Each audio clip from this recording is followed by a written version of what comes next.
It's that time of year again. No, I don't mean the holidays. I mean, you know, when everybody starts getting sick. I'm fighting a cold right now, and I really hope it doesn't sound terrible on camera. We got benchmarks to talk about, so let's get into it. Oh, you thought the colors behind me had to do with the holidays? No. This is AMD versus Nvidia. This is Team Red versus Team Green, and we're here to talk about benchmarks. Graphical horsepower. How many frames are you getting for your dollar? That is what we're here to talk about. In my previous video, I unboxed the RTX 3070 for you, and I also shared with you my initial first impressions of the card, which, by the way, the card is absolutely beautiful. Go check out that video if you haven't seen it already. But today I want to talk about the performance of the card, and I want to compare it to my previous card, which was the AMD 5700 XT Red Devil. Now, as somebody who just spent $500 on a brand new graphics card, I think it's a pretty fair question to say, did you get your money's worth? Well, the only way to really know that is by benchmarking the card. I need to take the 3070 and compare it against the 5700 XT in a wide variety of games and make sure that all the testing conditions are exactly the same. And that's exactly what we did. For these tests, every game was ran at maximum settings at 1440p. It was the same CPU, the same RAM, the same everything. Now, the reason why we're testing at 1440p is because the 5700 XT was marketed as a 1440p card,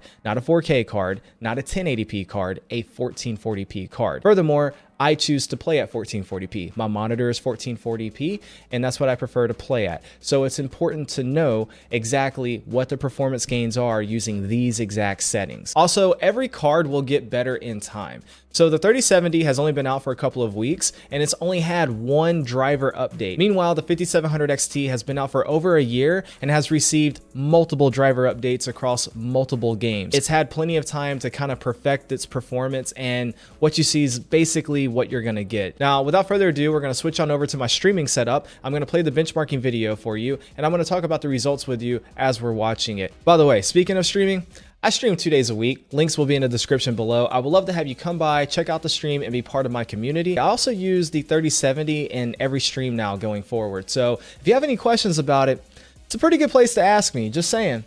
All right, well, I'll see you over there in the benchmarking video.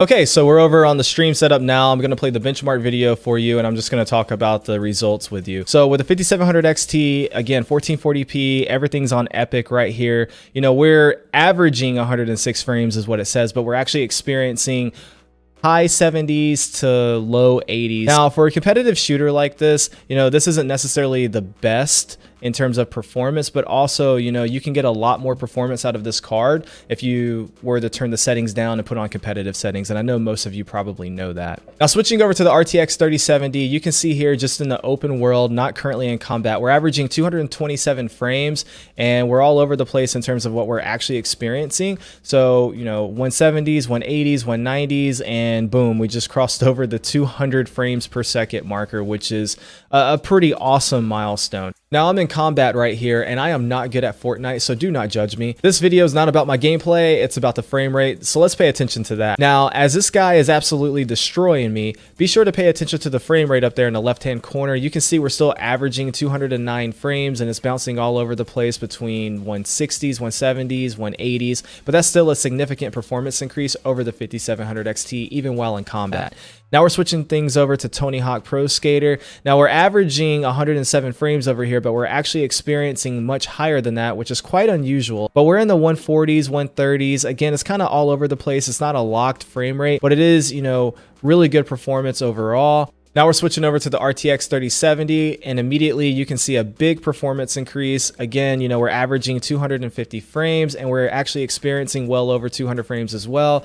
Dip down to 197 for a minute and back up to 212. It's all over the place, but it's going back and forth between high 190s and low 200s, and that is just incredible performance for any game. My monitor is only 144 hertz. I can overclock it to 155, so I'm not getting anywhere near 200 frames on my monitor, so I'm definitely getting my money's worth out of Tony Hawk Proskater. Now switching over to The Witcher 3, which is an open world game. It's very beautiful, but it's also quite demanding. We're starting things off again with the 5700 XT. Again, 1440p, ultra settings.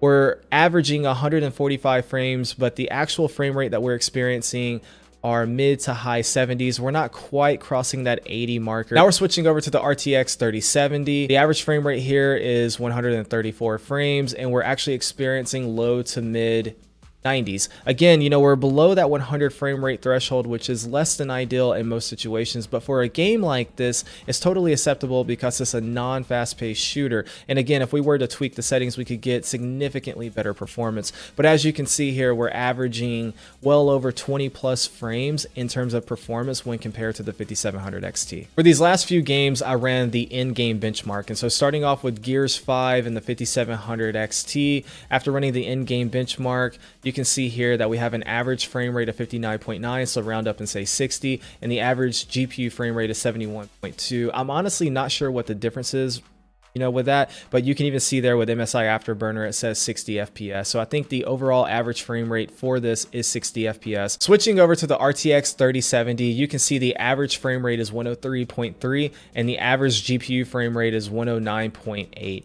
Quite a substantial performance increase when compared to the 5700 XT. Next up, I ran World War Z and the in-game benchmark. Again, switching back over to the 5700 XT, you can see we have a frame score here of 7406 and an average frame rate of 126.60. And now when we switch over to the RTX 3070, you can see that we have a frame score of 13,186 and an average frame rate of 221.93. In conclusion, the 5700 XT is a phenomenal card, but it doesn't quite stack up against an RTX 3070. There is only a $60 price difference between these two cards, and it is my opinion that it is worth every penny to go ahead and upgrade to an RTX 3070. The RTX 3070 outperforms the 5700 XT in a wide variety of games, and I think that the benchmarks we just showed you was proof enough to show that. There are a few things I forgot to mention in the beginning of this video, and I do apologize for that. So technically speaking, this 5700 XT is the Red Devil edition, which means it has a factory overclock out of the box. So actually, you're going to get more performance out of a Red Devil than you would a normal 5700 XT. So a normal 5700 XT would actually have even less performance than what you just saw.